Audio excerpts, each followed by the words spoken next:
ஒரு பொய்யை சொல்லி தப்பித்து விடுகிறீர். So the world has so many quick solutions to problems. ஆகவே இந்த உலகத்திலே உங்களுடைய பிரச்சனைகளுக்கு உடனடி தீர்வு காணும்படியாக அநேக ஏதுக்கள் உண்டு. So Sarah offered a quick solution to Abraham. இப்பொழுது சாராள் ஆபிரகாமுக்கு அவருடைய பிரச்சனைக்கு உடனடியாக தீர்வு காணும்படியான ஒரு தீர்ப்பை அவள் சொன்னாள். The problem was solved. இப்பொழுது பிரச்சனை முடிந்து விட்டது. The result came immediately. உடனடியாக அதனுடைய முடிவும் வந்துவிட்டது.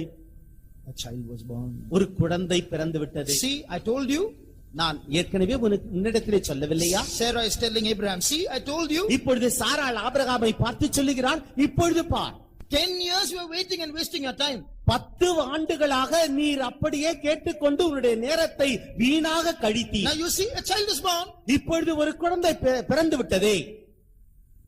But with the child, trouble was born too. அந்த குழந்தையோடு கூட அவருக்கு பிரச்சனையும் பிறந்து விட்டது.